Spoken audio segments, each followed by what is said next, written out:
ओम नमो भगवते वासुदेवाय। ओम नमो भगवते वासुदेवाय। ओम नमो भगवते वासुदेवाय। ओम नमो भगवते वासुदेवाय। ओम नमो भगवते वासुदेवाय। ओम नमो भगवते वासुदेवाय। अज्ञानतिमिरन्धस्य ज्ञानाञ्जनशलाकया चक्षुरुन्मिलितं येन तस्मै श्रीगुरुवे नमः। नमो विष्णुपादाय कृष्णपृष्ठाय भूतले श्रीमते भक्तिवेदान्त स्वामिनिति नामिने।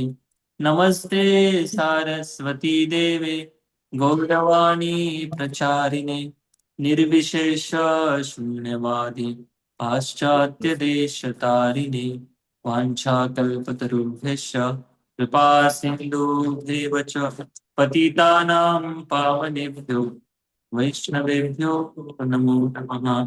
जय श्री कृष्ण चैतन्य प्रभु नित्यानंद श्री अद्वैत गदाधर श्रीवासादि गौर भक्त वृंद।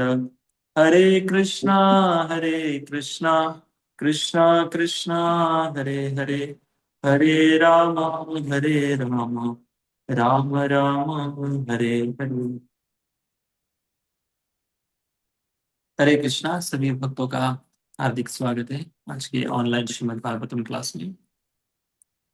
तो हम श्रीमद् भागवतम के प्रथम स्कंद के 8वें अध्याय चर्चा करेंगे, जिसका शीर्षक है कुंती महाराज प्रार्थना। और श्लोक संख्या हमने 23 नंबर श्लोक तक चर्चा हम कर चुके हैं। आज से हम 24 नंबर श्लोक से चर्चा आगे 1.8.24। ठीक है, पिछले क्लास में हमने चर्चा एक की थी कि कुंती महारानी भगवान को नमस्कार करती है, उसके बाद भगवान की सुंदरता का नमस्कार करती है और कहती कि कृष्णाय वासुदेवाय देवकी नंदनाय च नंद गोप कुमाराय गोविंदाय नमो नमः। हे गोविंद, आपके जो महान भक्त है, मतलब तुलना ये कर रहे हैं, कुंती महारानी भी एक वात्सल्य प्रेम की भक्त है और नंद महाराज यशोदा मैया का आगे जाकर वर्णन करेंगे। और नंद गोप विशेषता वसुदेव महाराज मथुरा के और देवकी माता, इनका जो प्रेम है उस प्रेम की तुलना में मेरा प्रेम आपके प्रति कुछ भी नहीं है। ये दर्शाने के लिए आप मंदिर में हो दास प्रभु, हरे कृष्णा। हाँ, दंडवत प्रणाम। मंदिर में हो। का जी बैकग्राउंड जी। हमें बता रहा है। हरे। ओके, तो कुंती महारानी भगवान को नमस्कार करती है, साथ साथ अपनी जो दीनता है भगवान के सामने प्रकट करती है। अब कहती है कि मैं आपको केवल नमस्कार कर सकती हूँ। से नमः पंकज नाभारिणी मालिनी, नमः पंकज नेत्राय नमस्ते पंकजा। सभी भगवान के जो अंग है उनकी सुंदरता की तुलना कमल के पुष्प से की जा रही है। तो फिर आगे जाकर कहती है, यथा ऋषिकेश खले नदी की, मेरा जितना आपने मेरी जितनी आपने रक्षा की, जितना ध्यान रखा मेरा, मेरी तुलना में देवकी माता का उतना आपने देखा नहीं। ऐसा नहीं कि मैं बहुत शुद्ध भक्त हूँ और देवकी माता इतनी अच्छी भक्त नहीं। कुंती महारानी ये बताना चाहती है कि मैं बहुत दीन हूँ और आप दीन वत्सल हो, क्योंकि मेरा कोई सहारा नहीं था मेरे जीवन में। देवकी माता के तो कम से कम उसके पति तो थे साथ, तो इसलिए आपने मेरी हर समय पर रक्षा की। क्यों? क्योंकि मेरे जीवन में तो यही व नाथे न, मेरे जीवन में आपके सिवा और कोई स्वामी नहीं था और किसी की मैंने शरणागति नहीं ली थी। तो इस प्रकार से महारानी बताती थी। फिर कहाँ कहाँ पर रक्षा की है कुंती महारानी बता रही है, मेरे पुत्रों की और मेरे परिवार की कैसे आपने रक्षा की है, पूरी लिस्ट भगवान के सामने प्रस्तुत कर रही है। और भगवान के प्रति अपना जो कृतज्ञता भाव इसको व्यक्त कर रहे हैं। आप सोचिए, पूरा लाइफ चेंजिंग जो है कुंती महारानी के जीवन में हुआ है, और उसके पीछे एकमात्र कारण है भगवान श्री कृष्ण। और वही अभी आंखों से ओझल हो जाएंगे। वैसे तो भक्ति की दृष्टि से हमेशा भगवान के साथ में रहते हैं, लेकिन कुंती महारानी सोच रही अभी आप द्वारिका चले जाएंगे तो फिर से कब आएंगे, कब आपका दर्शन होगा, कब हम आपसे मुलाकात कर पाएंगे। तो ये सारा विरह जो है आपका, दर्शन का विरह, ये सारी बातें कुंती कुंती महारानी के मन में बार बार आ रही है। ये जो मोहर विपद गना है, विपदा जो है बार बार आ रही थी, कौन सी विपदा है, कहाँ कहाँ पर भगवान ने इन पांडवों की रक्षा की है, एक पूरी लिस्ट के रूप में कुंती महारानी 24 श्लोक में बताती है। इसलिए शेयर करिए।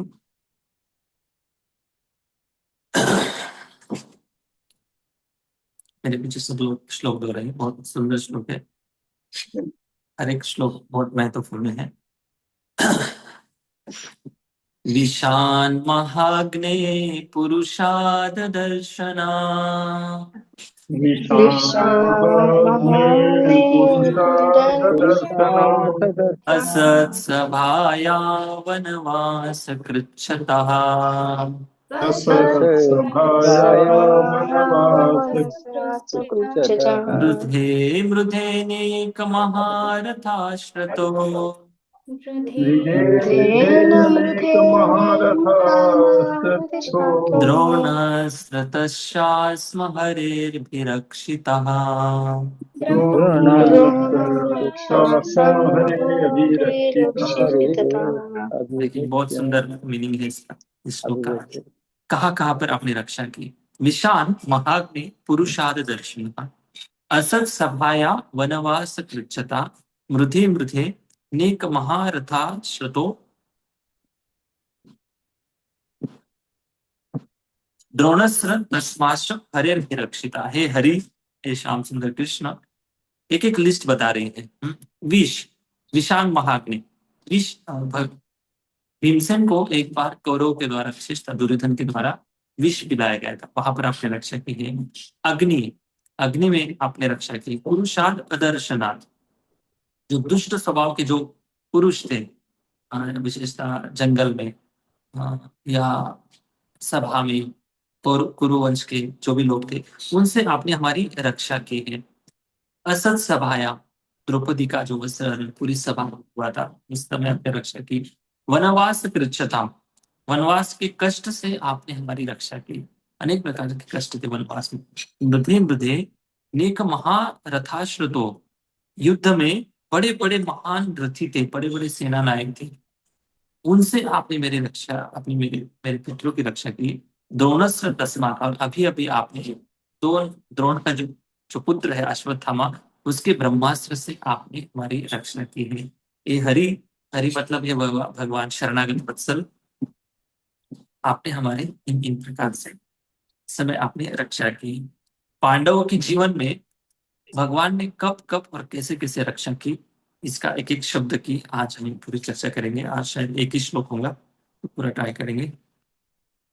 जितने उतनी जितना मुझे स्मरण आ रहा है, उतने पांडवों के जीवन में भगवान कैसे आ, हर समय, हर परिस्थिति में भगवान रक्षा करते थे।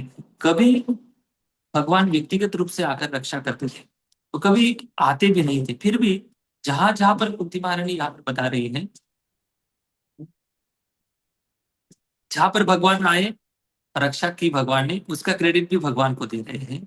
और जहां पर भगवान नहीं आए रक्षा करने के लिए, और वहां पर रक्षा हुई है, उसका क्रेडिट भी श्री कृष्ण को दे रहे हैं। ये अद्भुत भक्त है भाई।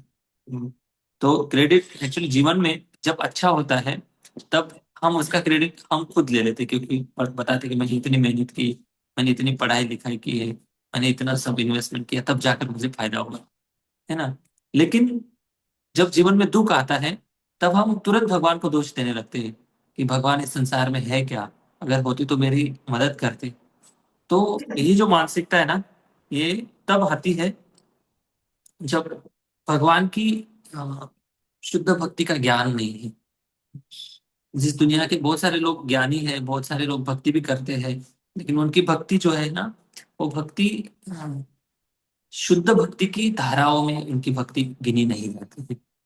तब जाकर ऐसे क्वेश्चन आते हैं बार बार। देखते हैं, जब पहला प्रसंग आता है महाभारत में, ये प्रसंग बचपन का प्रसंग है। विशान महाग्नि, जब छोटे थे, कौरव और पांडव दोनों एक साथ खेलते थे, तो भीम जो था सबसे बलवान था, और भीम बलवान ऐसा था कि मतलब जैसे कोई बलवान व्यक्ति है ना, अ, समझो कोई किसी के अंदर बहुत कुछ विशेष शक्ति है, विशेष टैलेंट है, तो उस कला का, उस गुण का अगर इस्तेमाल नहीं होता है तो उसको लगता है कि मेरा जीवन का उपयोग ही क्या है। भीमसेन वैसे ही शक्तिशाली थे बचपन से ही, और भीमसेन को उस शक्ति का प्रयोग करने के लिए कुछ ना कुछ माध्यम लगता था। तो कभी कभी भीम अकेले दीवार को भी ऐसे ऐसे मार देते थे, मुक्का मार देते थे, पेड़ को ऐसे हिला देते, तो वो क्या आप ऐसे शांत नहीं बैठते थे भीम। और जब कौरव और पांडव एक साथ खेलते थे, कौरव जन जो जितने भी थे वो ज्यादा थोड़े स्वभाव से आगाऊ थे। तो इनको कभी कभी भीम क्या करते थे, जब खेल कूद में एक साथ आते थे, दबोच देते थे, उनको दबा देते थे, कभी फटकार लगा देते थे, और कभी कभी स्नान करते समय उनको पानी के नीचे डुबा कर रख देते थे, जब हाथ पर झटकते नहीं तब निकालते नहीं थे। और कभी कभी कौरव पेड़ के ऊपर चढ़ जाते थे, भीम उस पेड़ को ऐसे एक हाथ से ऐसे हिला देते थे, जैसे कोई पेड़ से लदा हुआ जो फलों से लदा हुआ जो पेड़ होता है, जैसे फल नीचे गिरते हैं वैसे सारे कौरव नीचे गिर जाते थे। तो भीम जो थे ये द्वेष के कारण नहीं करता था, उसका एक स्वभाव बन था बचपन से, क्योंकि भीम बहुत शक्तिशाली था, जन्म से ही शक्तिशाली था भीम। तो उनका एक स्वभाव था, द्वेष के कारण नहीं करता था। लेकिन दुर्योधन ने इसको बहुत बड़ा शत्रु समझ लिया बचपन से, और पहले से ही द्वंद्वी थे, क्योंकि कौन राजगद्दी पर बैठेगा ये सबसे पहले से विवाद चल रहा था। लेकिन इस विवाद में डिस्कशन चल रहा था कि कोई बोल रही युधिष्ठिर महाराज योग्य है राजा के लिए, लेकिन धृतराष्ट्र अपनी गद्दी छोड़ने के लिए तैयार नहीं था। धृतराष्ट्र सोच रहा था कि मेरा पुत्र राजा बन जाए। तो ये सब कंपटीशन उस समय चल रहा था। तो इसके मन में, दुर्योधन के मन में बहुत गलत गलत धारणाएं भीम के प्रति आई। दुर्योधन ने सोचा कि इन 5 पांडवों में सबसे शक्तिशाली है भीम, और दोनों का जन्म एक ही दिन हुआ था, भीम और दुर्योधन बराबर सही उम्र के थे दोनों।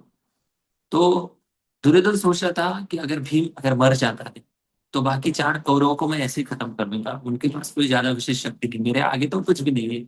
ऐसे उसने सूढ़ बुद्धि बचपन से ही मन में खनक करके रखी थी, और मन में ऐसे सोच रहा था। तो उन्होंने एक आइडिया दिमाग लगाया कि भीम को जहर पिलाने का प्लान कर। भीम को खाना बहुत पसंद है, और अलग अलग प्रकार के व्यंजन बनाए, और उस पदार्थ में, विशेषतः खीर में, दुर्योधन ने जहर मिला दिया, विष मिला दिया, और भीम को खिला दिया।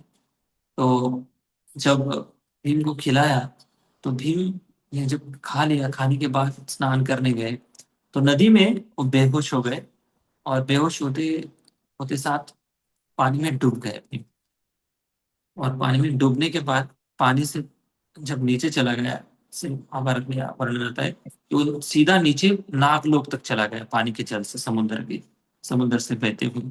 और जब नागलोक चला गया, वहां पर जाने जाने के बाद कई ऐसे जहरीले नाग थे, सर्प थे, उन्होंने भीम को काटा। और भीम को काटने से उसके शरीर में जो जहर था, वो सारा जहर, मतलब जहर जहर को मार देता है, ऐसे कुछ है। तो सर्पों को काटने मात्र से भीमसेन का पूरा जहर उतर गया, और उस नागलोक में जितने भी सर्प दिखाई दे रहे थे भीम को, एक एक को पकड़ के पटक रहा था, एक एक को मार रहा था पकड़ के। और फिर नाग डरते हुए भागते हुए अपने, नाग के जो प्रमुख जो थे उनके पास जाते हैं, और उनको बताते कि ऐसे ऐसे कोई बहुत शक्तिशाली मनुष्य आया है जो हमारी नागों की संख्या बहुत कम करते जा रहा है, मारते जा रहा है। तब भीम को बुलाते हैं वहां पर। तो जैसे वो भीम को देखते हैं तो उनको ऐसा लगता है कि जान पहचान के गए। तो वो जो नागलोक के जो राजा थे, प्रमुख थे, वो कुंती महारानी के दादा परदादा की ऐसी परंपरा से कोई तो उनको नागलोक की प्राप्ति हुई थी। फिर वहां पे वो एक प्रमुख व्यक्ति बनकर रहते हैं, और उनको बड़ा प्रसन्नता होती है कि यहाँ पर भीम आए। और भीम को देखकर उनको बहुत अच्छा लगता है, तो उनको बताते कि आप भीम जो भी हो, योग से या किसी भी कारण से आप यहाँ पे आए हो, तो हम किसी भी अतिथि का बहुत अच्छे भाव से स्वागत करते हैं। तो हम आपके स्वागत के रूप में आपको एक पेय देते हैं, ड्रिंक देते हैं आपको पीने के लिए। और ऐसा जल था, एक बहुत अद्भुत कुंड था। उस कुंड का पानी इतना शक्तिशाली था कि एक घड़ा अगर कोई पानी पी लेता है तो उसको 1000 हाथी का बल प्राप्त हो जाता है। तो भीम ऐसे 10 घड़े पी जाता है इसके बाद। तो भीम को बहुत ज्यादा शक्ति प्राप्त हो जाती है, 10,000 हाथियों का बल प्राप्त हो जाता है। और भीम जैसे उधर से आता है, जैसे वापस आ जाता है, तो शक्तिशाली बनकर आता है। तो देखिए, जा राखे कृष्ण मारे के, मारे कृष्ण राखे के। जहां पर भगवान ने प्लान कर लिया कि भगवान मेरे भक्त की, अपने भक्त की रक्षा करते, तो सारी दुनिया एक तरफ हो जाए, कि भगवान अपने भक्त की हमेशा रक्षा करते। तो ये पहला प्रसंग है, विष विषपान से भीमसेन की रक्षा की थी। दूसरा प्रसंग है अग्नि, महाअग्नि, केवल अग्नि नहीं, प्रबल जो अग्निकांड से भगवान ने रक्षा की। देखिए, अब यहाँ पर कोई भगवान का रोल दिखता ही नहीं, फिर भी कुंती महारानी भगवान को क्रेडिट देते हैं कि आपने मेरी रक्षा की, मेरे पुत्रों की रक्षा की। दूसरा है कि जब अ, पांडु महाराज का देहांत हो जाता है, उसके बाद सारे पांडव और कुंती महारानी ये सब हस्तिनापुर आते हैं। और तब बड़े बड़े ऋषि मुनि जो जंगल के थे, और क्योंकि धृतराष्ट्र उनको एक्सेप्ट स्वीकार नहीं कर रहा था, तब व्यास देव जी वहां पर प्रकट होते हैं और समझाते हैं उनको कि ये भी आपके ही वंश के पुत्र है, इनको आपको रखना होगा, इनको राज वैभव देना होगा, सब कुछ समझाते हैं। लेकिन धृतराष्ट्र की बुद्धि इतनी शुद्ध नहीं थी।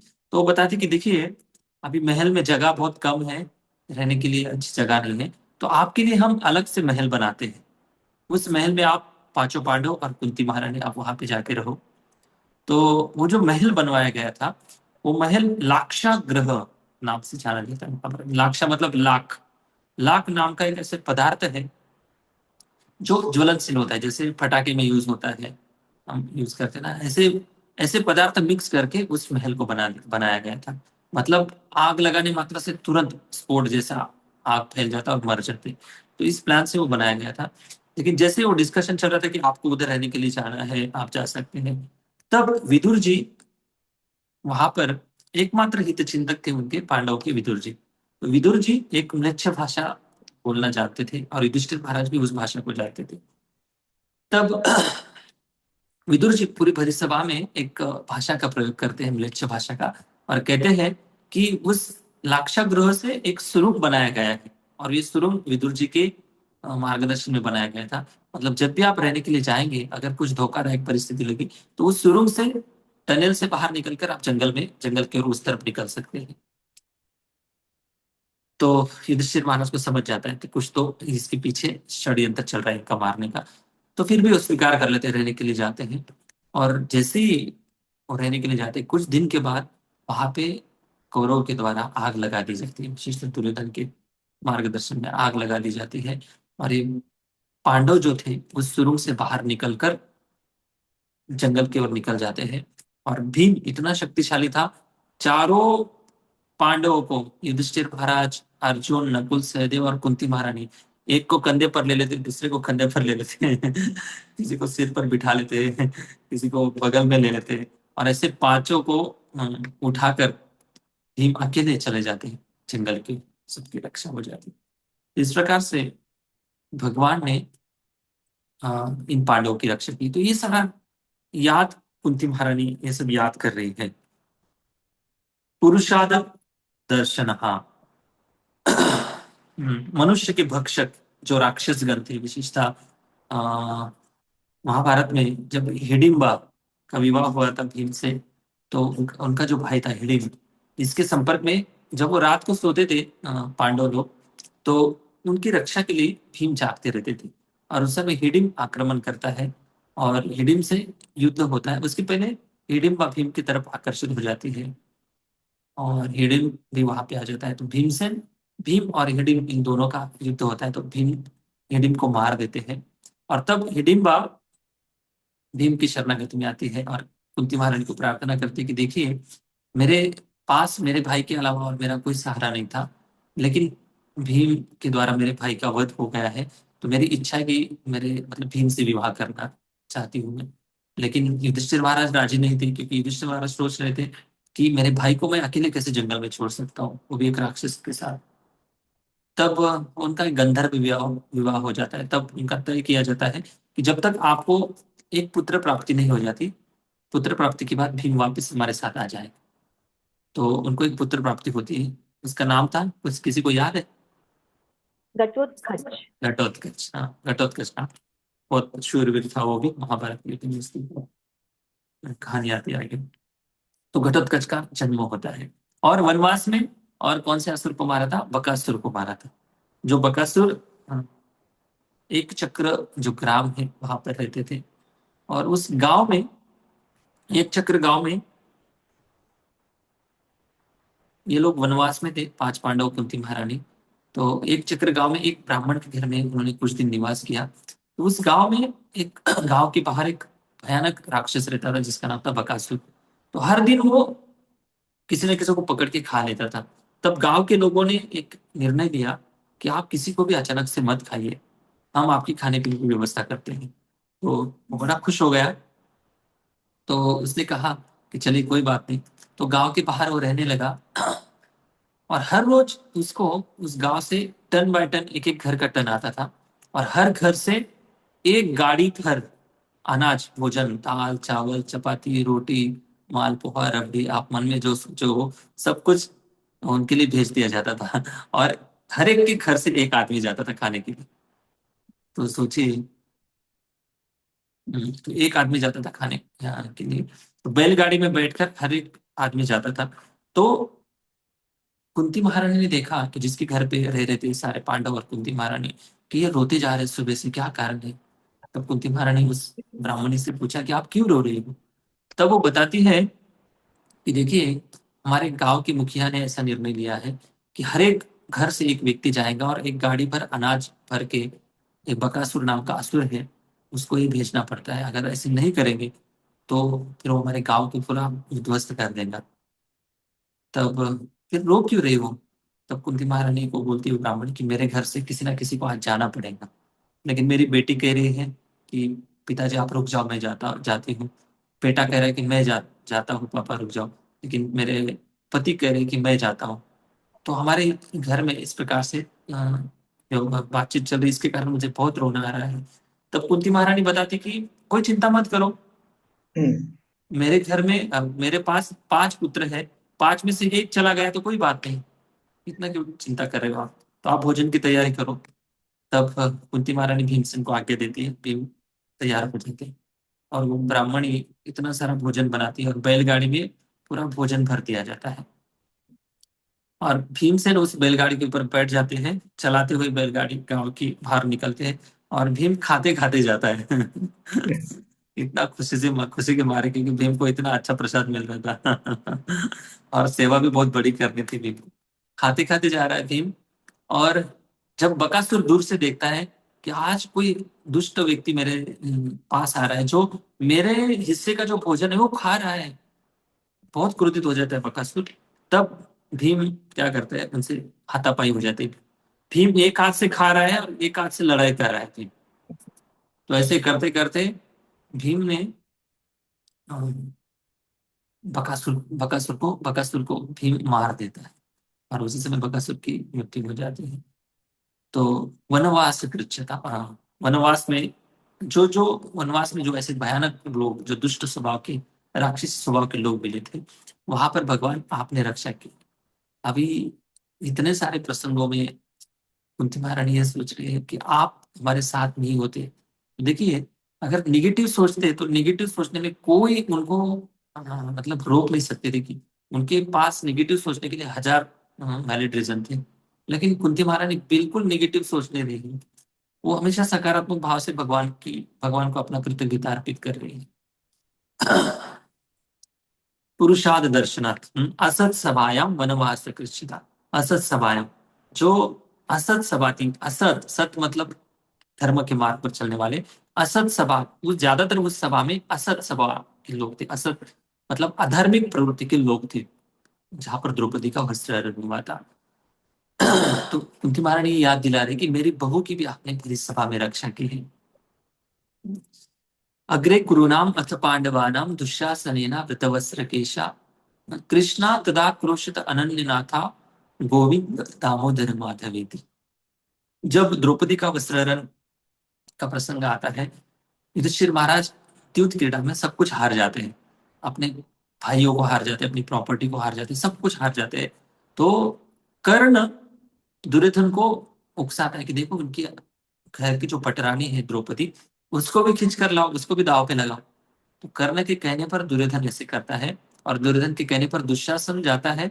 और उस समय द्रौपदी रजस्वला अवस्था में थी, तो द्रौपदी को अपने महल से खींच कर लेके आता है।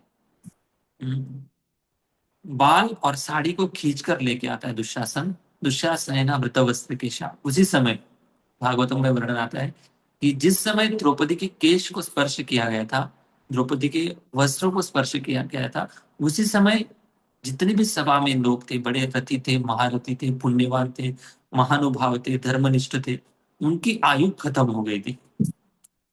मतलब जो पवित्र नारी को या जो महान भक्त है भगवान की, उसको अगर अन्याय होता है, भगवान कभी सहन नहीं करते। तो असत सभायम, तब द्रौपदी ने सबको पुकारा, भीष्म पितामह, द्रोणाचार्य, कृपाचार्य, सबको पुकारा, लेकिन मदद के लिए कोई नहीं आया।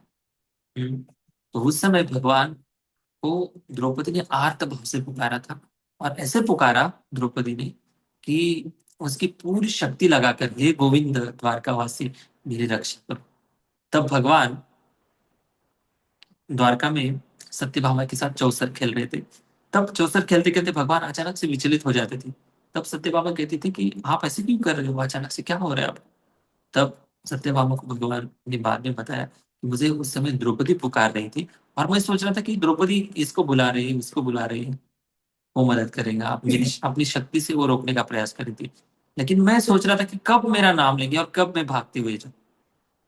तो इसलिए मैं, भगवान बोलते कि मैं भागने के प्लान में था, मतलब सीधा द्वारका से हस्तिनापुर मुझे जाना था द्रौपदी की रक्षा की। तो इस प्रकार से भगवान ने द्रौपदी को वस्त्र देकर द्रौपदी की लज्जा की रक्षा की। वनवास कृच्छताम। वनवास में भी, हम जब वनवास में थे तब भी आपने हमारे वनवास के कष्टों से रक्षा की। हमें देखिए, वनवास में कोई कष्ट, कोई सुख सुविधा वाला जीवन नहीं था, लेकिन वनवास में इतना कष्ट था, फिर भी कुंती महारानी बता रही कि आपने हमारी वनवास में जो कष्ट हुए हमें, उन वनवास के कष्टों से आपने हमारी रक्षा की। अभी युधिष्ठिर महाराज इतने साधु स्वभावी थे, कह रहे थे कि चलो कहीं भी रहना ही है, उल्टा राज्य में रहकर लड़ाई झगड़ा ईर्ष्या द्वेष से अच्छा है कि जंगल में रहो, कम सुविधा में जीवन जियो, और साधु संतों से हरि कथा श्रवण करते रहो, क्या ही करना है जीवन में। ऐसे युधिष्ठिर महाराज धर्मनिष्ठ थे। कष्ट भी बहुत था जंगल में, खाने पीने की कोई ठीक ठाक व्यवस्था नहीं, और कब कौन सा असुर राक्षस आक्रमण करेगा, हिंस्र पशु कब आक्रमण करेगा, कोई गारंटी नहीं थी। और फिर अज्ञातवास उससे भी भयानक था। 1 साल अज्ञातवास में रहना, जंगल में रहना।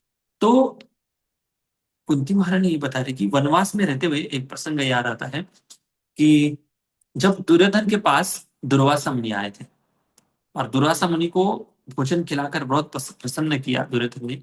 और तब दुर्वासा मुनि कहते कि हे दुर्योधन, मैं आपके ऊपर बहुत प्रसन्न हूँ, आपने इतनी अच्छी मुझे भोजन की व्यवस्था की, और 10,000 शिष्य थे उनके साथ, उन शिष्यों को भी अच्छे से व्यवस्था की। तब बताया कि आपको मैं क्या आशीर्वाद दूं। तब दुर्वासा मुनि ऐसे जब पूछते हैं दुर्योधन को, तब दुर्योधन बताता है कि देखो दुर्वासा मुनि, अगर मेरे ऊपर आप सच में प्रसन्न हो, तो मेरी एक छोटी सी इच्छा है कि आप मेरे जो भाई है जंगल में रह रहे हैं पांडव, उनके पास भी जाइए, और उनसे भी ऐसी सेवा लीजिए, और उनको भी आशीर्वाद दीजिए। तो देखिए, ऐसी गंदी पॉलिटिक्स जो है ना, दुर्योधन करता था। तो उसको पता है कि इनके वहाँ खाने पीने की कोई व्यवस्था नहीं है, जंगल में रह रही है। और जब दुर्वासा मुनि उनके पास जाएंगे तो दुर्वासा मुनि की वो अच्छे से सेवा नहीं कर पाएंगे। और दुर्वासा मुनि स्वभाव से ही प्रसिद्ध है, शीघ्र कोपी नाम है उनका। शीघ्र कोपी मतलब, शीघ्र मतलब बहुत जल्दी, कोपी मतलब क्रोधित होना, बहुत जल्दी क्रोधित हो जाते हैं और शाप दे देंगे। जैसे ही शाप दे देंगे तो इनका पूरा विनाश हो जाएगा। तो इस प्लान से दुर्वासा मुनि को भी इसीलिए भोजन के लिए बुलाया था उन्होंने, और कोई सेवा भाव नहीं था उनका, वैष्णव सेवा करने की कोई भाव नहीं था। तो दुर्वासा मुनि भी मान लेते हैं, चलो कोई बात नहीं, आपकी इच्छा है तो मैं पूरी कर देता हूँ।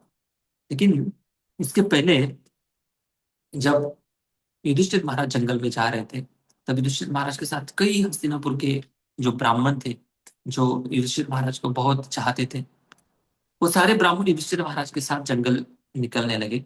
तब युधिष्ठिर महाराज कह रहे थे ब्राह्मणों को, देखो मैं जंगल में रहने वाला हूँ, जंगल में कोई खाने पीने की व्यवस्था नहीं होती, मुझे मेरा ही कुछ खाने पीने का ठिकाना नहीं रहेगा मेरे परिवार का। तो आपको, मैं एक क्षत्रिय हूँ और क्षत्रिय हमेशा ब्राह्मणों को आश्रय देते हैं, तो ब्राह्मणों की अगर मैं सेवा नहीं कर पाया तो और मुझे बुरा लगेगा, इसलिए आप लोग मत आओ। आप यहाँ पर, दुर्योधन है, दुर्योधन की राज व्यवस्था चल रही है, उससे दान दक्षिणा मिलेगा, आपका अच्छा सा परिवार चलेगा।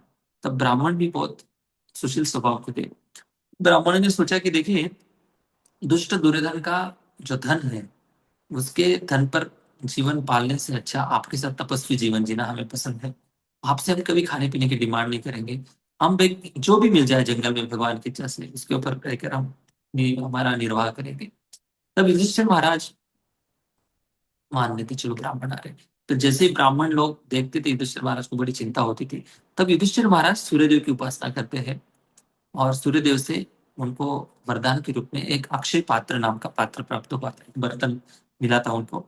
और उस पात्र की एक विशेषता थी, द्रौपदी उसमें कई लोगों की भोजन बनाती थी एक ही पात्र में, और सब लोग संतुष्ट हो जाते थे। और जब तक द्रौपदी भोजन नहीं करती तब तक उसका भोजन, मतलब जो बनाया हुआ प्रसाद था, वो कभी खत्म नहीं होता था। और जैसे ही द्रौपदी खा लेती थी तो उसके बाद फिर जो जो अक्षय पात्र था उसमें से भोजन नहीं बनता था, फिर दूसरे दिन ही बनता था। तो इस प्रकार के उस पात्र की, अक्षय पात्र की महिमा थी। तो जब दुर्वासा मुनि जाते हैं तो उस समय द्रौपदी ने भोजन कर लिया होता है, तो उनके पास कोई भोजन की व्यवस्था नहीं थी। तो दुर्वासा मुनि का स्वागत किया जाता है और कहते हैं कि दुर्वासा मुनि आए हैं तो उनकी 10,000 शिष्यों के साथ आए हैं, तो उनकी भोजन की व्यवस्था करनी पड़ेगी। तो युधिष्ठिर महाराज कहते कोई बात नहीं, अभी आप आए हो तो दोपहर का समय स्नान कर लीजिए, हम देखते हैं कुछ करते हैं व्यवस्था। तब द्रौपदी भगवान को याद करती है कि हे गोविंद, अभी मैं क्या करूं, दुर्वासा मुनि आए हैं। तो दुर्वासा मुनि तो बहुत शीघ्र कोपी है। तब तुरंत भगवान उस समय प्रकट हो जाते हैं द्रौपदी के सामने और द्रौपदी से बोलते हैं, द्रौपदी को बोलते हैं कि हे द्रौपदी, मुझे भूख लगी है, कुछ खाने के लिए कुछ होगा तो दे दीजिए मुझे। देखिए भगवान भी कैसे, तो भगवान भक्तों की परीक्षा भी लेते हैं, लेकिन अ, भक्तों को कभी दुनिया के सामने झुकने नहीं देते, ये भगवान का बहुत बड़ा गुण है। दुनिया के सामने हारने नहीं देते भगवान। तो द्रौपदी से कुछ भोजन मांग रहे हैं, तो द्रौपदी बोलती कि देखिए, मैंने आपको जिस मदद के लिए बुलाया है, ये लोग आए हैं सारे अतिथि, उनको ही खिलाने के लिए मेरे पास कुछ नहीं है, तो आप उल्टा मुझसे भोजन मांग रहे हो। तो कृष्ण कहते हैं कि ये द्रौपदी देखो, आपके अक्षय पात्र पे कुछ तो एक छोटा सा अन्न का कण भी लगा हो, वो भी दे देंगे तो भी मैं संतुष्ट हो जाऊं। तब द्रौपदी देखती है, छोटा सा एक अन्न का कण लगा था, उस कण को भगवान को देते हैं, भगवान उसको खाते हैं और भगवान संतुष्ट हो जाते हैं। जैसे ही भगवान खाते हैं तो जो स्नान करने के लिए गए थे सारे ब्राह्मण, दुर्वासा मुनि के जो शिष्य थे, वो सारे शिष्य जैसे इधर भगवान ने खाया उधर सारे लोगों का पेट भर गया और जोर से डकार देते थे। और भगवान ने कहा कि भीमसेन, भीम आ जाओ और सारे दुर्वासा मुनि और बाकी शिष्यों को बुला के लेके आओ, 10,000 लोग बुला के लेके आओ, उनकी प्रसाद प्रसाद की व्यवस्था के लिए अ, उनको बोलना कि प्रसाद की व्यवस्था हो गई, आप लोग आ जाओ। सोचिए, ये सब दृश्य भीम भी देख रहा है, अन्न का एक कण नहीं है। और भगवान बोल रहे हैं भीम को कि जाओ उनको बुला के लेकर, और भीम गदा लेकर निकल भी जाता है बुलाने के लिए। सोचिए, मतलब श्रद्धा की क्या लेवल होगी, सोचिए आप। हम तो तर्क वितर्क करने लगते हैं, ऐसे कैसे बुला रहे हो, ऐसे कैसे कर रहे हो, क्यों वो क्यों क्यों पूछते हैं ना। इसलिए भगवान के भक्तों की एक विशेषता होती है, भगवान के वचनों पर बहुत दृढ़ श्रद्धा रहे। और भीमसेन गदा उठाकर निकल भी गए, चले गए उनको बुलाने के लिए। और जैसे भीम भीम को देखा कि भीम आ रहे हैं हमको बुलाने के लिए, उधर से सारे ब्राह्मण और दुर्वासा मुनि गायब हो गए, उधर से उधर चले गए, क्योंकि उनको पता था कि हमने अभी पेट भर गया है हमारा, अगर हम नहीं खाएंगे तो शायद बिना मतलब का झगड़ा बढ़ जाएंगे, इसलिए उधर से उधर ही चले गए। तो यहाँ पे भी कुंती महारानी भगवान को याद करे कि आपने दुर्वासा मुनि के कोप से, कष्ट से, जंगल के कष्ट से, दुर्वासा मुनि के अ, कष्ट से हमें, क्रोध से हमें बचाया है। तो इसका भी क्रेडिट भगवान को। वनवास कृच्छता, और भी कई ऐसी जगह है जहां पर भगवान ने पांडवों की रक्षा की। मृदे मृदे एक महारथाश्रितो, मृदे मृदे कहते हैं युद्ध में बारंबार अनेक अनेक रथी महारथी का आक्रमण हुआ पांडवों पर, लेकिन प्रभु आपकी कृपा से, आपकी दया से, आपके संरक्षण से मेरे पुत्रों का बाल भी बाका नहीं, कोई टच भी नहीं कर पाया, क्योंकि आपका संरक्षण था। तो कितने सारे प्रसंग है, एक एक याद दिलाएंगे, बहुत सारे प्रसंग है। तो इन सारे प्रसंगों में आपने मेरे पुत्रों की रक्षा की है। तो किनके पास अस्त्र शस्त्र भयानक थे? भीष्म पितामह को देख लीजिए। भीष्म पितामह जो थे, हाँ, पांडवों के सामने एक तिमिंगल मछली के समान भागवतम में वर्णन आता है। तिमिंगल मतलब ऐसा एक बड़ा, बड़े बड़े मछली होते हैं जो बड़े बड़े जहाजों को भी निगल लेता है। सोचिए, भीष्म पितामह और कई रथी महारथी थे, उनके सामने पांडवों की शक्ति कुछ भी नहीं थी, लेकिन पांडवों की हमेशा हर एक प्रकार से भगवान रक्षा करते थे। प्रसंग सुनाता हूँ आपको। जब भीष्म पितामह अर्जुन युद्ध कर रहे थे, और युद्ध करते समय दुर्योधन के मन में प्रश्न आया कि ये पांडव भीष्म पितामह के सामने कुछ भी नहीं थे, इनकी शक्ति तो कुछ भी नहीं है, लेकिन भीष्म पितामह ऐसा लग रहा है कि ऊपर ऊपर युद्ध कर रहे हैं मुझे खुश करने के लिए, पूरी शक्ति लगाकर युद्ध नहीं कर रहे हैं। तब दुर्योधन इस प्रकार से कहते हैं भीष्म पितामह को कि आप ठीक से युद्ध नहीं कर रहे हो, पूरी शक्ति लगाकर युद्ध नहीं कर रहे हो। अगर करते तो एक ही दिन में आप इन पांडवों को हराकर खत्म कर सकते हो। तब क्षत्रिय है ना, क्षत्रियो को अगर कोई उकसाता है तो तुरंत वो व्रत ले लेते हैं। तब भीष्म पितामह ने कहा कि देखिए दुर्योधन, ये 5 बाण है मेरे पास, इन 5 बाणों से कल के सूर्यास्त तक इन सारे पांडवों को मैं युद्ध भूमि पर गिरा दूंगा, मार दूंगा इन सब। अब दुर्योधन बहुत खुश हो जाता है। दुर्योधन की बुद्धि इतनी ये नहीं थी, हमेशा हर चीज में पॉलिटिक्स, हर चीज में संशय करता था। तो दुर्योधन ने भीष्म पितामह से कहा कि देखिए पितामह, ये जो 5 बाण है ये मेरे पास दे दो, कल सुबह जब युद्ध शुरू होगा तब मैं आपको वापस कर लूंगा। तब दुर्योधन उन 5 बाणों को लेकर जाता है अपनी कक्षा में, और तब भगवान श्री कृष्ण अर्जुन को बताते हैं कि अर्जुन, आप इतने गहरी नींद में से उठ जाओ, आप इतने निश्चिंत मत रहो कल बहुत घमासान युद्ध होने वाला है, इसके पहले आपको कुछ तो योजना बनानी पड़ेगी। तब अर्जुन बताते कि क्या करना है बताइए। तब अर्जुन को भगवान याद दिलाते हैं कि देखिए एक बार जब आप लोग वनवास में थे,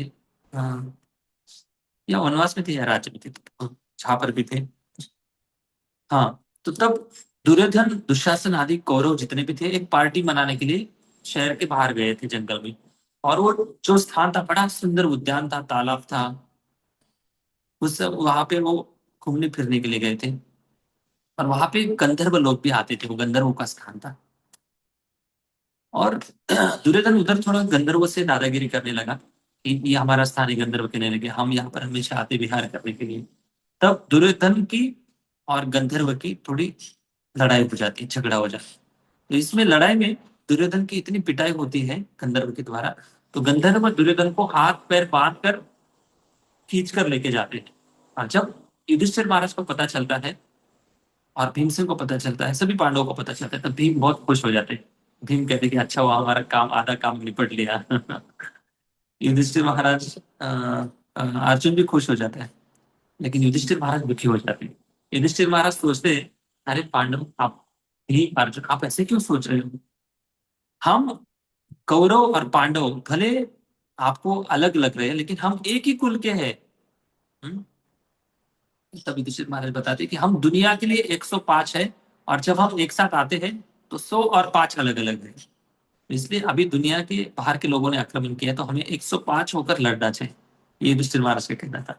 लेकिन भीम और अर्जुन मान नहीं रहा था, लेकिन बड़े भाई की आज्ञा है, तब युधिष्ठिर महाराज बताते कि जाओ अर्जुन और भीम, आप जाओ और दुर्योधन की रक्षा करके आओ। तब भीम तो ज्यादा ध्यान नहीं देते, फिर अर्जुन जाता है युधिष्ठिर महाराज की आज्ञा से। अर्जुन जब जाता है तो गंधर्व से लड़ाई करके दुर्योधन को छोड़ कर लेके आता है। दुर्योधन को जब वापिस लाता है तो दुर्योधन बहुत लज्जा का अनुभव करता है, सोचता है कि मेरा जो प्रतिद्वंद्वी है अर्जुन, उसकी मुझे मदद लेनी पड़ी। और इतना वो अपने आप को बहुत लज्जास्पद अनुभव कर रहा था। तो कुछ दिन वो हस्तिनापुर में आता ही नहीं, जंगल में ही रहता है, उधर ही थोड़ा कुछ दिन घूमता फिरता रहता है, दिन बिताता है। फिर कुछ दिन के बाद फिर आता है। तब दुर्योधन बोलता है अर्जुन को कि अर्जुन, आपने मेरी रक्षा की है, आपने मेरी मदद की है इस लड़ाई में, तो आप जो चाहिए वो मैं आपको देने के लिए तैयार हूँ, बताइए क्या चाहिए आपको। तब अर्जुन बोलता है कि अभी मुझे कोई किसी चीज की जरूरत नहीं है, जब मुझे जरूरत पड़ेगी तब मैं आपसे मांगने के लिए आऊंगा। मतलब ये क्षत्रियों का एक स्वभाव रहता है कि किसी का उपकार वो रखते नहीं, या किसी ना किसी को किसी वस्तु के रूप में, किसी ना किसी के रूप में वो वापिस कर ही देते हैं। तो ये क्षत्रिय का स्वभाव है। तब दुर्योधन ऐसे बोल देता है, फिर अर्जुन बोलता है कुछ दिन के बाद जब जरूरत पड़ेगी तब मैं आपके पास आऊंगा। तो ये सब प्रसंग पहले कुछ दिन पहले हुआ था, लेकिन उस प्रसंग को भगवान अभी अर्जुन को याद दिला रहे कि अर्जुन, आपको याद है जब दुर्योधन को बंदी बनाकर ले गया था रे गंधर्व, तब आपने वहाँ पे आप दुर्योधन की रक्षा की, तब दुर्योधन ने आपको वचन दिया था कि जो मांगना चाहते हो मांग लीजिए। तब आपने कहा था मुझे जब जरूरत पड़ेगी तब मैं आऊंगा आपके पास। तब अभी जाओ, तंबू से निकलो और दुर्योधन के पास जाओ, और वो जो 5 बाण है भीष्म पितामह ने अर्जुन दुर्योधन के पास दिए है वो 5 बाण, वो 5 बाण मांग कर लेके आओ। तब जैसे अर्जुन दुर्योधन के पास जाता है, दुर्योधन बड़ा अहंकार स्वभाव में आकर कहता है कि हे अर्जुन, क्या चाहिए आपको, बताओ। पूरा राज्य चाहिए, मैं अभी आपको राज्य देने के लिए तैयार हूं। लेकिन फिर अर्जुन ले सकता था ना राज्य, लेकिन क्षत्रिय स्वभाव ऐसे होता है कि एक बार अगर ललकार दिया जाता है तो ऐसे झुक कर कोई चीज नहीं लेते क्षत्रिय। एक तो मरेंगे, नहीं तो फिर जीतेंगे। तो अर्जुन ने कहा कि राज्य तो आपसे लेंगे ही हम, लेकिन ऐसे भिक्षा के रूप में कभी राज्य नहीं लेंगे, राज्य लेंगे तो जीत कर ही लेंगे।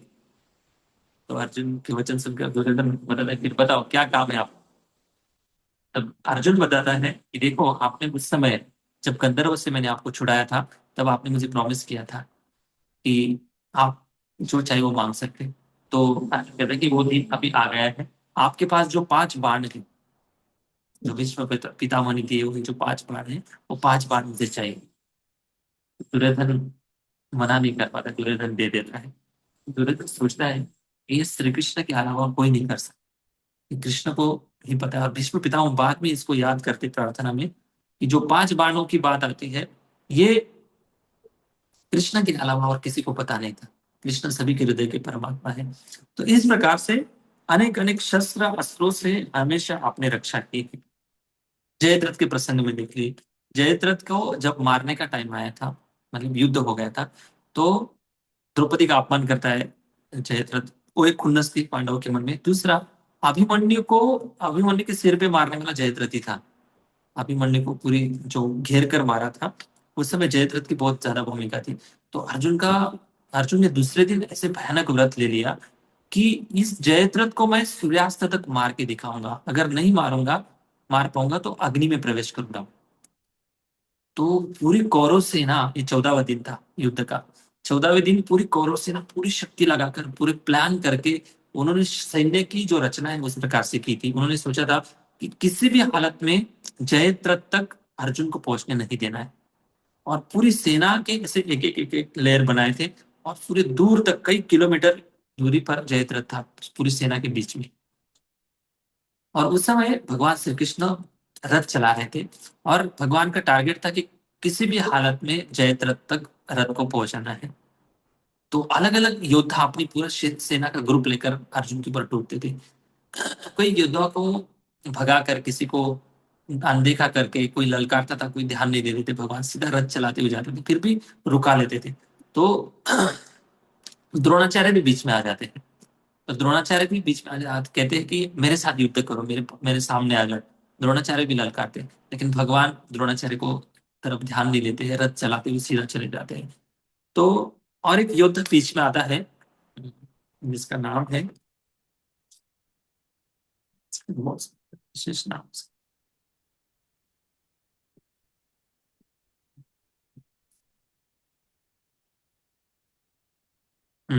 श्रुतायुध नाम है इसका।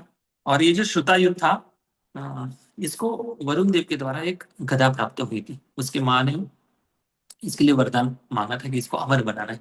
वरुण देव ने बोला कि हम मैं अमर का वरदान नहीं दे सकता, लेकिन एक विशेष गदा मैं प्रदान कर सकता हूँ, जिस गदा का जब युद्ध में प्रयोग करेगा ये श्रुतायुध, तो इसको कोई हरा नहीं सकता है, इतनी शक्तिशाली गदा है।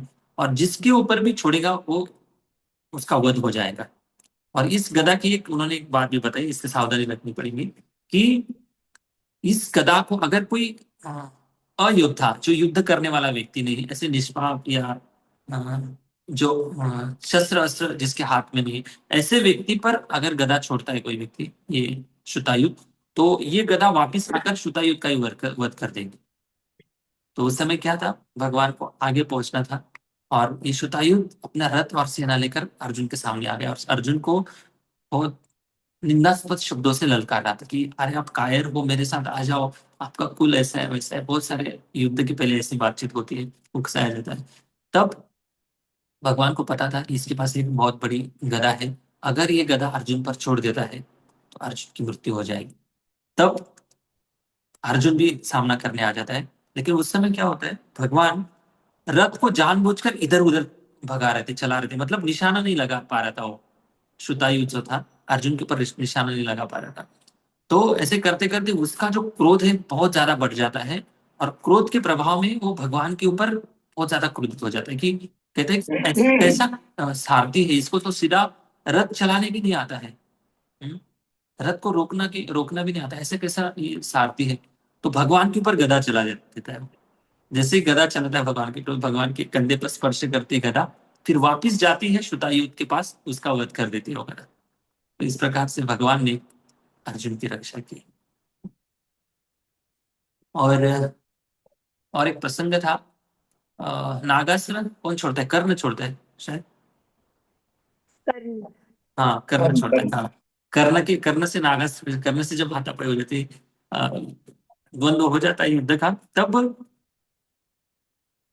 ये प्रसंग फिर अभी इसका मुझे याद आ रहा है। खांडव वन, पता है आपको, खांडव वन जलाया था, अर्जुन और श्री कृष्ण जंगल में से चल रहे थे। तो उस समय अग्निदेव भगवान कृष्ण और अर्जुन के पास आते, कहते कि मुझे पेट में मंदाग्नि हो गई है, और इस मंदाग्नि के कारण मेरा पेट बिगड़ गया है।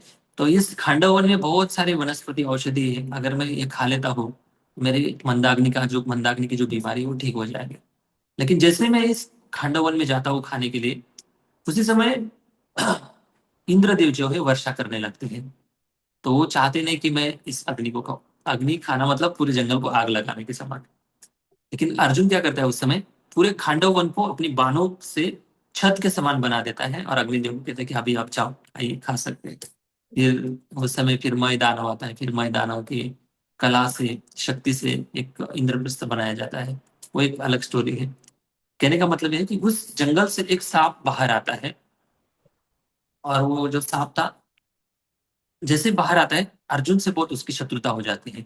लेकिन वो शत्रुता जो थी, महाभारत के युद्ध में उसका बदला निकलता है। वो सीधा शत्रुता जो थी कर्ण के तर्कस में जाकर वो बांध बैठ जाता है, नाग बैठ जाता है, और कर्ण को प्रेरित करता है कि ये बाण का प्रयोग करो, इस बाण का प्रयोग करो।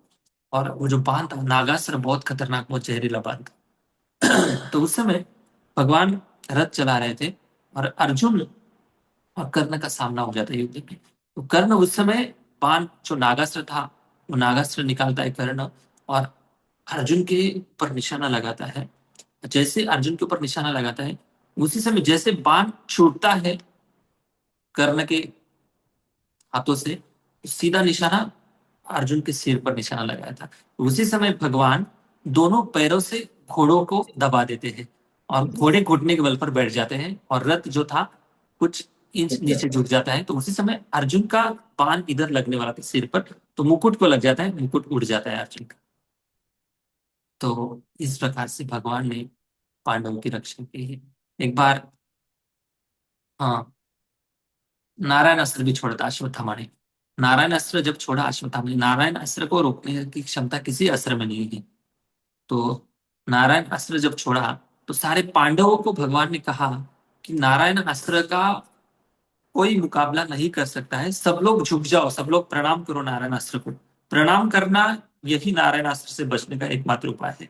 लेकिन सारे पांडव झुक गए, युधिष्ठिर, नकुल, सहदेव, अर्जुन, सब लोग झुक गए, दंडवत प्रणाम करे नारायण अस्त्र को। सामने से नारायण अस्त्र आ रहा है, लेकिन भीम झुकने के लिए तैयार नहीं। भीम, क्योंकि भीम सोचा था कि मैं नारायण अस्त्र का मुकाबला कर सकता हूँ। तब भगवान रथ से उतरते हैं, और भीम की ऐसी गर्दन पकड़ते और नीचे झुका देते। तो भगवान की रक्षा इस प्रकार से पांडवों की रक्षा की भगवान। हर समय एक एक प्रसंगों को कुंती महारानी याद करते हुए भगवान को धन्यवाद दे रही है कि आपने ऐसे ऐसे प्रसंगों से हमारी रक्षा की है। फिर आगे जैसे ही रथ चलाते हुए जाते हैं, भगवान जयद्रथ को मारना था। तो जयद्रथ को मारना था, तो संध्या के समय होने के कुछ ही घंटे बचे थे। तो जाते समय वहां पर नहीं पहुंच पाते हैं, क्योंकि कई योद्धाओं को सामना करते करते समय हो जाता है। तो उस समय भगवान अपनी अपने सुदर्शन चक्र से सूर्य को ढक देते हैं, और सबको लगता है कि अभी सूर्यास्त हो गया है। सब लोग हंसते खेलते हुए आते हैं और टोंट मारते हुए आते हैं कि अभी अर्जुन की मृत्यु तो निश्चित है, विजय तो हमारी है। तो अग्नि का कुंड जलाया जाता है पूरी युद्ध भूमि पर, और कहते हैं सब लोग कि आपने जो प्रतिज्ञा ली थी अभी वो पूरी करो। अर्जुन को कहते हैं, और अर्जुन भी तैयार हो जाता है, अभी मेरी प्रतिज्ञा अभी मैंने पूरी करनी, मुझे पूरी करनी होगी। तो एक तरफ अग्नि जल रही है और अर्जुन उस अग्नि में प्रवेश करेगा, और सामने ही जयद्रथ आया था। और उसी समय भगवान अपना सुदर्शन चक्र निकाल लेते हैं, सूर्यदेव को जो ढका था सूर्य को, सुदर्शन चक्र वापस ले लेते हैं, और सूर्य का प्रकाश फिर से प्रकाशित हो जाता है। और अर्जुन को भगवान आज्ञा देते हैं कि हे अर्जुन, अभी बाण तैयार रखो और सीधा जयद्रथ के ऊपर निशाना लगाओ।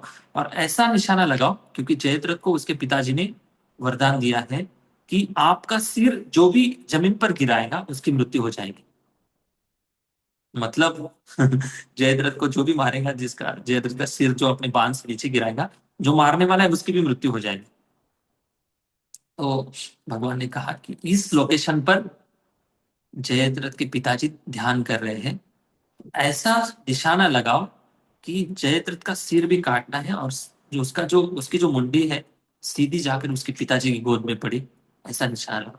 सोचिए क्या उनका प्लान होगा, क्या उनकी बुद्धि होगी, क्या स्किल होगा, कितनी अर्जुन के पास क्षमता भी होगी। तो अर्जुन ऐसा निशाना लगाता है, जयद्रथ की गर्दन उड़ा देते हैं और सीधी मुंडी जाती है उसके पिताजी की गोद में। कई दूर पर उनके पिताजी ध्यान कर रहे होते हैं। तो उसकी उसकी गोद में जैसे ही जाती, तो उसी समय बहुत घबरा जाते हो, डर जाते हैं, और डरने के बाद देखते कि क्या है, आए मेरे गोद में क्या है। तो जैसे देखते वो घबरा जाते हैं, तो फेंक देते हैं जमीन पर। जैसे ही फेंकते हैं तो उनकी भी मृत्यु हो जाती है। तो इस प्रकार से भगवान हर समय रक्षा करते थे, हर परिस्थिति में रक्षा करते थे। तो कुंती महारानी ये सारे प्रसंगों को बार बार याद कर रही है। तो इतने सारे प्रसंग हैं। मृदे मृदे नेक महारथाश्रित, अनेक अनेक महारथियों से आपने हमारी रक्षा की है। तो ये रक्षा क्यों की पता है? रक्षा करने के पीछे एक बहुत बड़ा रीजन है कि सबसे पहले हम भौतिक योग्यता, हमारे स्किल, टैलेंट, शक्ति, इन पर हमारा बहुत ज्यादा बल होता है। लेकिन भगवान के वचनों पर, भगवान के सामर्थ्य पर जो विश्वास है वो हम बाद में अनुभव करते हैं उसका। शुरुआत में तो हम जब भी कुछ होता है तो सबसे पहले हमारी जो स्ट्रेंथ है उसकी याद आती है, हम कर लेंगे, हमारे पास इतने लोग हैं, वो है, ये है। लेकिन पांडव लोग ऐसे नहीं थे। एक बार सबसे पहला प्रसंग है, जब युद्ध शुरू होने से पहले अ, सारे पृथ्वी लोक के जितने भी राजा महाराजा थे दो पक्ष में डिवाइड हो गए थे। किसी ने कौरव सेना का पक्ष लिया था, किसी ने पांडव सेना का पक्ष लिया था। तो दुर्योधन और अर्जुन दोनों भगवान श्री कृष्ण के पास द्वारका में जाते हैं और कहते कि ये प्रसंग सबको याद है, बहुत फेमस कथा है कि अर्जुन जाता है भगवान के चरणों के पास बैठता है, और दुर्योधन जाता है भगवान के सिर के पास बैठता है। जैसे ही भगवान लेटे हुए रहते हैं, उठते हैं, तो अर्जुन दिखते हैं। और जैसे अर्जुन को देखते ही भगवान कहते हैं कि अर्जुन कैसे आना हुआ द्वारका में, कुछ जरूरी काम था। तब दुर्योधन अचानक से बोलता है कि हे वासुदेव कृष्ण, अर्जुन से पहले मैं आया हूँ, मेरे ऊपर ध्यान दो, मुझे पूछो कम से कम मैं किस लिए आया हूँ। तब भगवान बोलते कि देखो आप मेरे सिर के पास बैठे हो, तो सिर के पास कैसे मेरा ध्यान जाएगा, सबसे पहले तो मुझे अर्जुन दिखे। तब कहते हैं कि देखो अभी हमने युद्ध करना तय कर लिया है, तो हम चाहते हैं कि आपसे कुछ सहायता हो। तब भगवान बताते हैं कोई बात नहीं, जरूर सहायता होगी। लेकिन भगवान बताते कि एक एक तरफ मेरी नारायणी सेना होगी और एक तरफ मैं लड़ूंगा, लेकिन पूरे युद्ध में मैं अस्त्र शस्त्र नहीं उठाऊंगा। तो आप दोनों डिसाइड करो कि आप सेना लेना चाहते हो कि मुझे लेना चाहते हो। लेकिन युद्ध के दौरान जब भी जरूरत पड़ेगी तो कुछ हित की बातें जरूर बताऊंगा। ये भगवान ने बताया था। तब दुर्योधन के मन में विचार उमड़ रहे थे कि ये कृष्ण को लेकर क्या ही मतलब है, कुछ काम का नहीं। इनकी जो अजय सेना है, नारायणी सेना, इसको अगर मैं ले लेता हूँ तो मुझे बहुत बल मिल जाएगा, ऐसे मन में सोच रहा था। लेकिन भगवान बोलते कि देखो, अर्जुन आपसे छोटा है, क्योंकि अर्जुन छोटा था। भीम और दुर्योधन एक साथ एक उम्र के थे। अर्जुन छोटा है। भगवान ने कहा कि हम अर्जुन को पहले चांस देते हैं मांगने का। तब अर्जुन को चांस दिया जाता है। तब अर्जुन बोलता है कि प्रभु, मुझे तो आप चाहिए, भले आप युद्ध ना भी करो कोई बात नहीं, लेकिन आप मेरे साथ रहना चाहिए। दुर्योधन मन ही मन खुश हो जाता है। दुर्योधन सोचता है कि सच में अर्जुन को बुद्धि नहीं, अर्जुन की दिमाग की काम नहीं करता है। तो खुश हो जाता है कि नारायणी सेना मुझे मिली है। तो नारायणी सेना का प्रस्ताव लेकर चला जाता है दुर्योधन। उसके बाद भगवान श्री कृष्ण अर्जुन को बताते हैं कि अर्जुन, आपको पता है आपने कितना बड़ा गलत निर्णय ले लिया। देखो, भगवान के ऊपर भरोसा करे, लेकिन भगवान ही अभी परीक्षा भी ले रहे हैं। आपने कितना बड़ा गलत निर्णय लिया है, पता है आपको? तब अर्जुन बताता है कि देखो प्रभु, मैं चाहता हूं कि मेरी जो जीवन की डोरी है, मैं आपके हाथ में सौंपूं। मेरी जीवन की डोरी है, मैं आपके हाथ में सौंपूं, क्योंकि आप ही सारी दुनिया की रक्षा आप ही करते हो। आपके द्वारा ही पूरी दुनिया रक्षित है। लेकिन जब ये बात सुनते हैं भगवान, तब भगवान बोलते हैं कि यही विश्वास आपको आगे जाकर मदद करेंगे। भगवान बताते हैं कि पूरी दुनिया, सारी दुनिया आपके खिलाफ भी हो जाए, सारा विश्व आपके खिलाफ हो जाए, लेकिन कोई चिंता की बात नहीं, हर समय मैं आपकी रक्षा करूंगा, चिंता मत करो अर्जुन।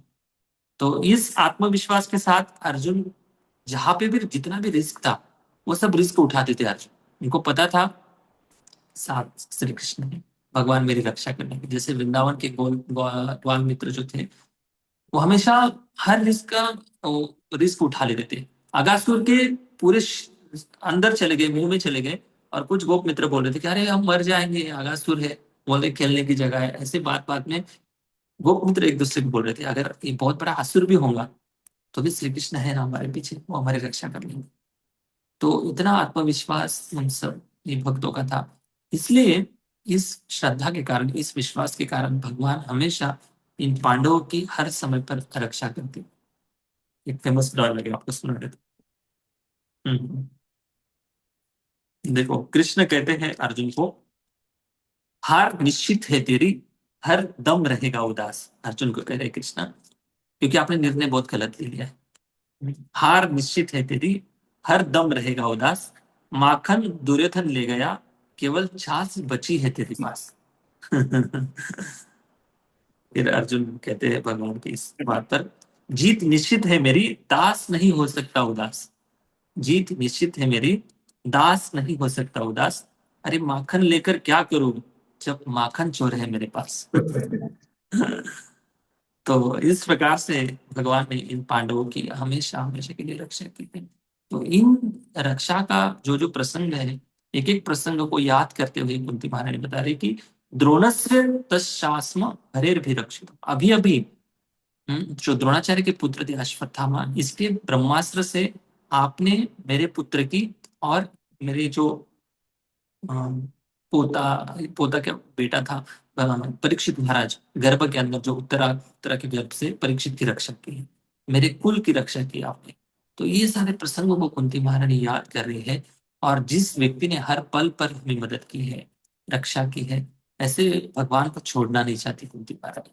कहती कि आप चले जाएंगे तो फिर कैसे होगा हमारा, सारे राजा हमारे दुश्मन बन गए हैं, कैसे हम अपनी रक्षा कर पाएंगे, और आपका दर्शन नहीं होगा, आपका जो सहवास है वो हमें मिलेगा नहीं, आपकी संगति नहीं मिलेगी, आपकी वाणी सुनने नहीं मिलेगी। ये सारी बातें कुंती महारानी कृतज्ञता भाव को व्यक्त करते हुए याद कर रही है। ठीक है, ट्रांसलेशन पढ़ते हैं।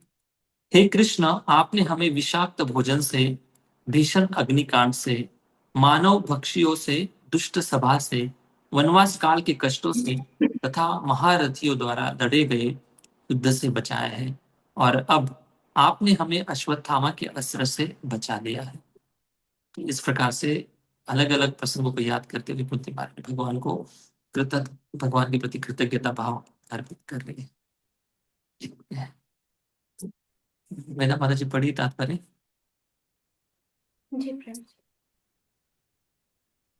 यहाँ पर घातक संघर्षों की सूची प्रस्तुत की गई है। देवकी को तो एक ही बार अपने दृष्ट भाई के कारण कष्ट मिला, अन्यथा वे कुशल पूर्वक रही, किंतु कुंती देवी तथा उनके पुत्रों को तो वर्षों तक लगातार एक के बाद एक कष्ट उठाने पड़े। उन्हें राज्य के लिए दुर्योधन तथा उसकी टोली के लोग मुसीबतों में डालते रहे, और हर बार कृष्ण ने कुंती के पुत्रों की रक्षा की। एक बार भीम को भोजन भोजन में विष खिला दिया गया, एक बार उन्हें लाक्षागृह में रखकर उसमें आग लगा दी गई, तथा एक बार द्रौपदी का चीरहरण किया गया और दुष्ट कौरवों की सभा में उन्हें नग्न करने का प्रयास करके उसे अपमानित किया गया।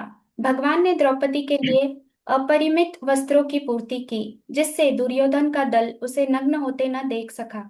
इसी प्रकार जब पांचों पांडव वनवास कर रहे थे, तो भीम को मनुष्य भक्षक राक्षस हिडिंबा से लड़ना पड़ा, किंतु तब भगवान ने भीम की रक्षा की। यह खेल यही समाप्त नहीं हुआ। इन सब कष्टों के बाद कुरुक्षेत्र का महान युद्ध हुआ, और अर्जुन को द्रोण, भीम तथा कर्ण जैसे महाबली सेनायकों का सामना करना पड़ा। और जब सब समाप्त हो गया, तो द्रोणाचार्य के पुत्र ने उत्तरा के गर्भस्थ शिशु को मारने के लिए ब्रह्मास्त्र छोड़ा। तब भगवान ने कुरुवंश के एकमात्र संभाव्य वंशज महाराज परीक्षित की रक्षा की। हरे कृष्ण। हरे कृष्ण। तो ऐसे कई प्रसंग है, इतने हमें जितना मैं याद आया उतना मैं बता रहा, और कितने सारे प्रसंग है पांडवों के भगवान ने हर समय पे रक्षा की थी। हाँ, धृतराष्ट्र का देखो, भीम जब पूरा युद्ध हो गया था तब धृतराष्ट्र के मन में इतना द्वेष बढ़ गया था, विशेषतः भीम के प्रति। और भीम का और पांडवों का विजय देखकर धृतराष्ट्र को सो नहीं पाता था। धृतराष्ट्र ने बताया कि भीम, मैं आपको आलिंगन करना चाहता हूँ, कृपया मुझे मिलिए आप। तो तब भगवान ने कहा कि भीम मत जाओ धृतराष्ट्र के सामने, धृतराष्ट्र बहुत शक्तिशाली है। तो तब क्या किया जाता है, धृतराष्ट्र अंधा था, तो भीम के शरीर के आकार का एक लोहे का पुतला बनाया जाता है और उसको धृतराष्ट्र के सामने भेज दिया जाता है। जैसे धृतराष्ट्र उस पुतले को आलिंगन करते हैं तो लोहे के पुतले के पूरे टुकड़े टुकड़े हो जाते हैं। बूढ़े थे धृतराष्ट्र, फिर भी इतनी शक्ति थी उनके पास। भीम अगर जाते तो भीम का भी हरि बोल कर देते। इस प्रकार से भगवान हर समय पर रक्षा करते थे। और एक बार जब दुर्योधन जो था, गांधारी ने सोचा कि मेरे पास जो पतिव्रता की शक्ति है, जो आंखों की पट्टी जीवन भर उसने बांध कर रखी थी, ये जो पतिव्रता की शक्ति है वो अपने पुत्र को देना चाहती थी।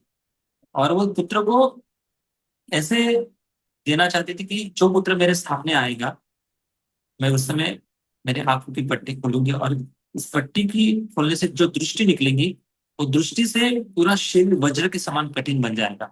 अगर कोई उसके ऊपर प्रहार भी करेगा, बाण भी चलाएंगे, तो उसके शरीर को प्रभाव नहीं। तब गांधारी ने एकांत में दुर्योधन को बुलाया था कि आप आ जाओ, आपका शरीर के ऊपर भी मेरी तपस्या का फल दो। तब दुर्योधन जो था निर्वस्त्र ऊपर जा रहा था, तब कृष्ण बीच में आ जाते हैं और कहते हैं कि अरे दुर्योधन, थोड़ी तो शर्म करो, अभी थोड़ी बच्चा हो आप, 5 साल के 2 साल के बच्चे हो, भले अपनी माँ हो लेकिन माँ के सामने ऐसे निर्वस्त्र जा, थोड़ी तो शर्म करो। तो कम से कम कमर के ऊपर तो कम से कम ढक लो। तब कुछ पेड़ के पत्ते कमर के साइड में ढक लेता है दुर्योधन और अपनी माँ के पास जाता है। जैसे दुर्योधन पट्टी खोलती है, सॉरी, गांधारी जब पट्टी खोलती है तो गांधारी सिर से नीचे तक ऐसे देखती हुई जाती है। सिर को देखती है, आंखों को, चेहरे को देखती है, छाती को, हाथों को देखती देखती जाती है। जब कमर तक देखती है तो भाभी उसने ढक के रखा था, तो गांधारी भी समझ जाती है कि ये निश्चित रूप से कृष्ण की कोई तो इच्छा है, प्लानिंग था। ये तो दुर्योधन और मेरे बीच का वार्तालाप थी, किसी को पता नहीं था। तब गांधारी बहुत क्रोधित हो जाती, कोई आगे जाकर वो भी एक शाप देते हैं, ये सब प्रसंग में बताया। लेकिन भीम जो था, भीम की गदा से दुर्योधन तब मरा जब जंघा पर प्रहार किया गया। भीम से युद्ध हुआ तो दुर्योधन का गदा युद्ध, लेकिन जंघा पर जब जैसे प्रहार किया गया तब जाकर दुर्योधन की मृत्यु हुई। तो कहने का मतलब ये है कि भगवान कैसे कैसे प्रसंगों में इन सब पांडवों की रक्षा करते थे। तो हम जैसे साधकों को एक बहुत सुंदर शिक्षा मिलती है, एक आशा मिलती है, किस प्रकार से शरणागत जो वत्सल लोग हैं, भक्त हैं, उनकी हर समय पर कैसे भगवान रक्षा करते हैं। और ये जो रक्षा है, कभी भूतो न भविष्यति, और इनका भी इतना दृढ़ विश्वास था कि चलो भगवान हमारी रक्षा करने वाले हैं। तो हर समय भगवान की प्रेरणा से वो आगे बढ़ते जाते थे, और भगवान ऐसे भक्तों के माध्यम से धर्म स्थापना करना चाहते थे। भगवान का प्रयोजन था, भगवान का उद्देश्य था। तो कुंती महारानी इन सारे प्रसंगों को याद कर रही है और भगवान को धन्यवाद दे रही है, और भगवान का विरह इसको सहन नहीं हो रहा है। तो अगले श्लोक में देखेंगे कि इतनी सारी समस्या है, तो आपके कारण सब समस्या खत्म हो गई है, इसका मतलब आप चले जाएंगे, फिर हम कैसे जी पाएंगे के बिना। तो बहुत सुंदर श्लोक है, फेमस श्लोक है कुंती महारानी की प्रार्थना का। इसकी चर्चा हम कल करेंगे। हरे कृष्ण। श्री प्रभुपाद की, महापुराण की। आज का क्लास थोड़ा लंबा हो गया है, एक ही श्लोक हुआ आज, क्योंकि इतना महत्वपूर्ण था। चर्चा करनी है। हरे कृष्ण। दंडवत प्रणाम प्रभु। हरे कृष्ण। बहुत अच्छा। कोई प्रश्न होगा? प्रभु जी को एक बार धन्यवाद दे दो, हरे कृष्णा महामंत्र बोल के।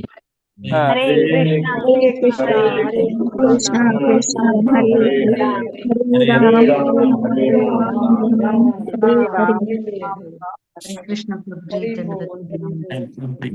हरे कृष्णा प्रभु जी दंडवत प्रणाम। हरे कृष्ण।